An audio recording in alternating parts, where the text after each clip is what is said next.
Let's do an old man chat. Fireside or whatever. My feelings of today. I'll put this in bits and bytes. I haven't cleaned the floor yet, but I need to do that. I just cleaned the kitchen counter and whatnot.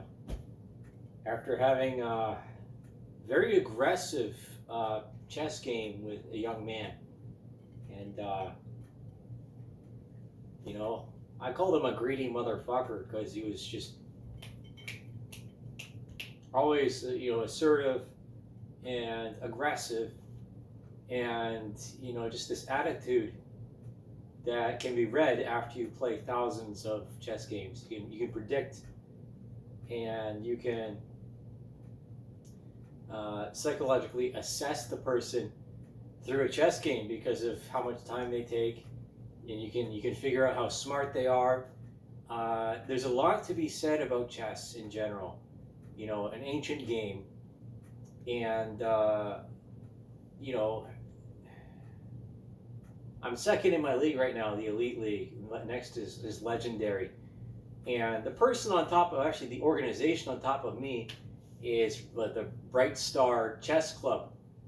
So it's not even one person, it's a collective of people, and I can't keep up with that. They're more than twice the number of points. And I just think about how people, this agreement that they say, competition is complicit to cooperation and vice versa. So cooperation is implicit to competition.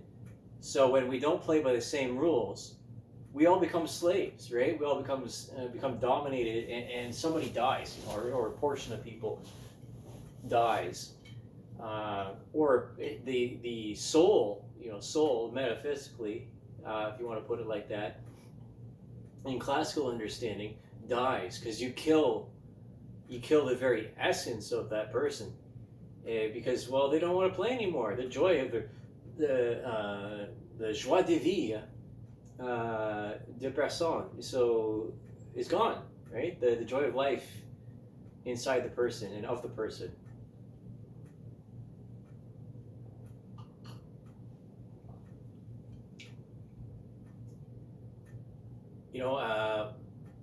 I'm cleaning and wearing this shirt, and it makes me think about my youth and how much effort and how much of my time was dedicated to extracurriculars.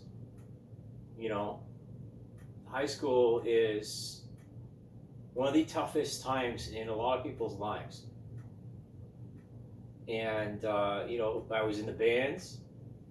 I was running cross country. I was running track and fields. I tried out for the football team. I was in cadets. I was working. I was riding my bike. I was on my computer. I was building models. Plastic models. And I didn't have very many friends.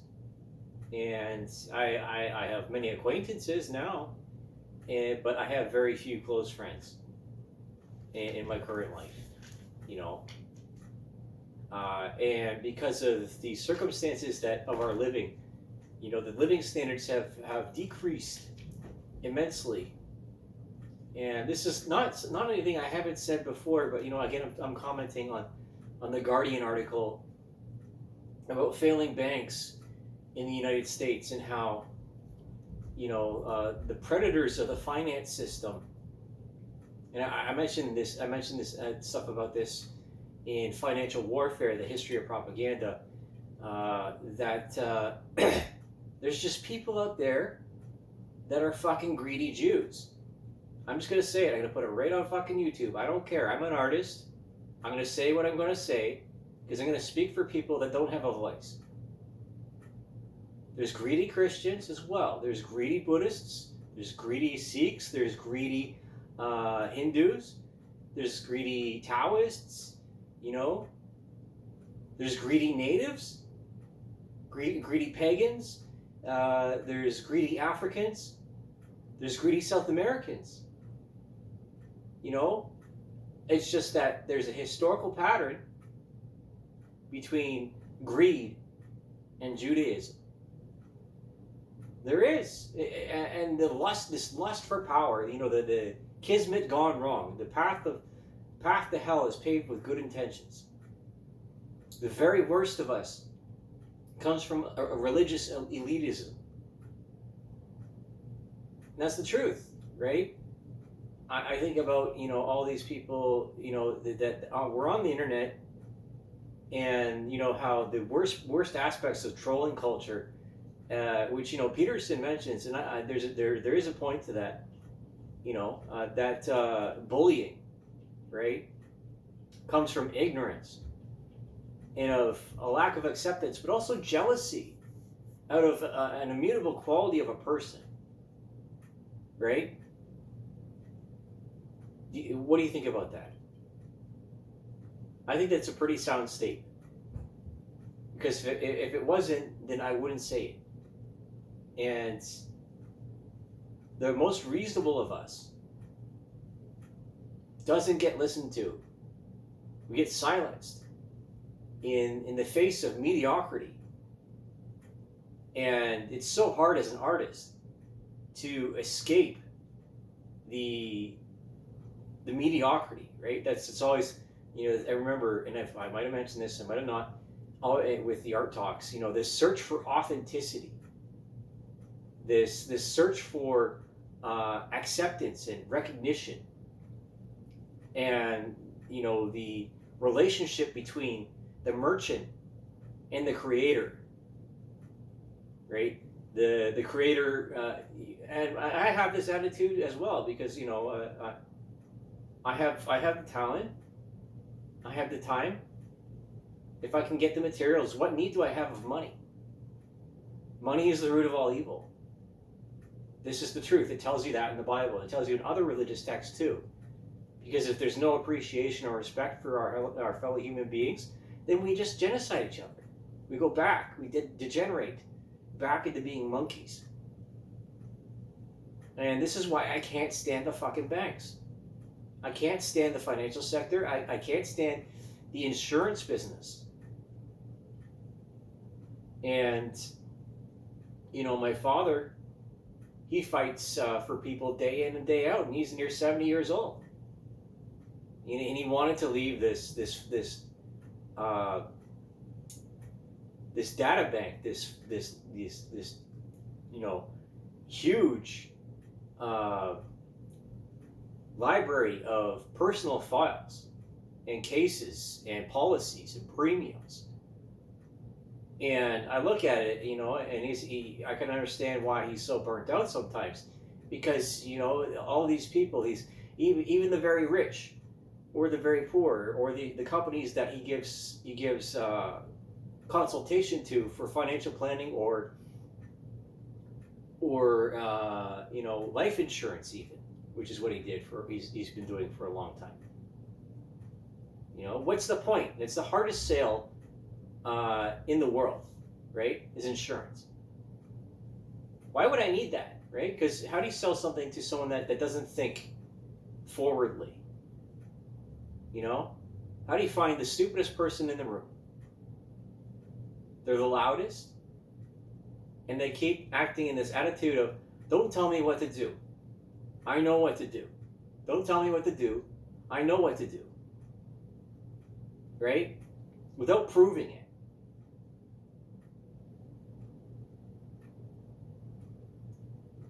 And, you know, if I'm going to use this video as an exercise of branding, right? Because that's part of the commentary in this project, that the history of propaganda, right? More explanations and attributions, while still slightly off topic.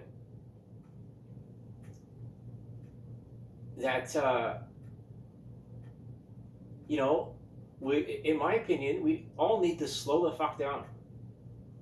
And if I feel like that as someone under the age of 40, what do the teenagers feel, right? What do they think? Because, you know, just as in any kind of organization of society, and within any kind of company or corporation, right? The CEO, the one at the top, very rarely understands what the people at the very bottom are doing. The people that are cleaning the sinks and are wiping down the counters and serving people. They don't know, and they don't hear about everything because the people in the middle don't want to have to get shit down their neck. Which, I'm completely, understanding of. But the point of responsibility to our fellow human being, especially with financial responsibility, when the temptation is just to, spend wildly and to continue to exploit, oh, these are stupid people, these stupid fucking crackers, and so on and so forth. These inventions and advention of racism and of these reparations and this victimhood mentality, the cancel culture, these organizations of dialectical gobbledygook, the artist saying everything and nothing at the same time. So what am I trying to say about everything without making myself look like a fool?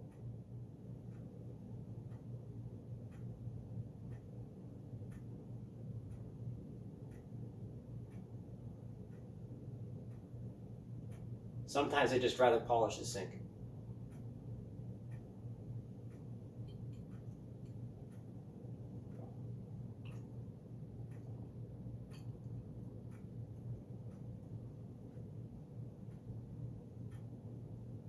I tried to set up my life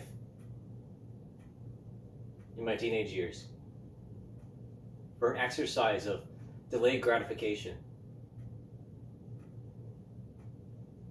And the whole world went down the fucking garburator and chewed up the hands of the creator. And now we're all bowling for Columbine. We're all looking to shoot someone up or shoot ourselves up.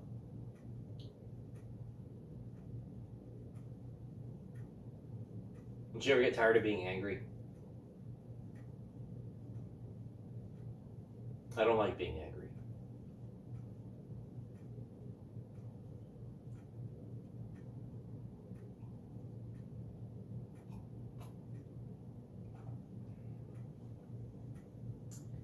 The lesser banks that there are in the States, the closer we are to monopoly. The lesser the banks, the variety of competition that we have in the market, the closer we are to totalitarianism. And even the military ain't having that shit.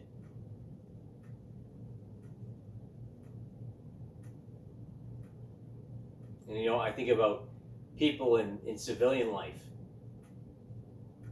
who have everything easy and handed to them, right? This social dynamic, this classical story of the have and the have-nots. And, the difference of ideology and mentality of service versus servicing.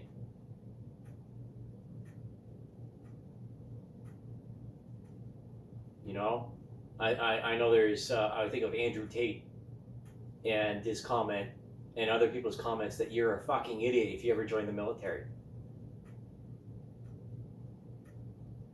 And you know what? I think they might regret those comments. And sooner or later, they'll regret them. Because the road to redemption is sacrifice.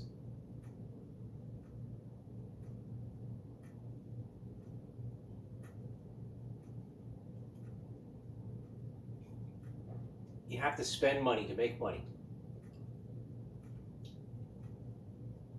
But you don't give up the sacred calf just to please the devil. or a false deity or a false idol.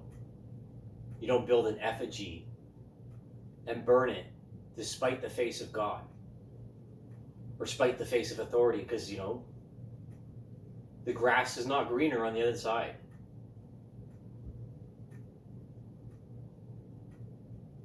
The difference between civil society and the road to perdition, so absolute ruin, is just a few decisions away. And in all my efforts, all the time that I've worked, I never claimed EI. I never had Pokey. Not even once. And every time I did apply, it was like, oh, you don't have enough time banked. You can't get welfare. These dynamics created by idiots, and these prerequisites installed because of abuses of people that come here, and even our own people, that are just lazy motherfuckers and don't want to work and think that they're entitled. An entitlement is not just a condition of millennials, okay? It's an entire part of our humanity. The arrogance of the self. In this century, what do I want to say? In this century,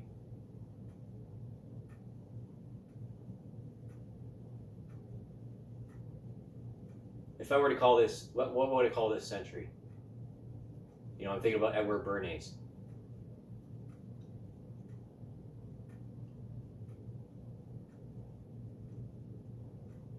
I'll have to think about that.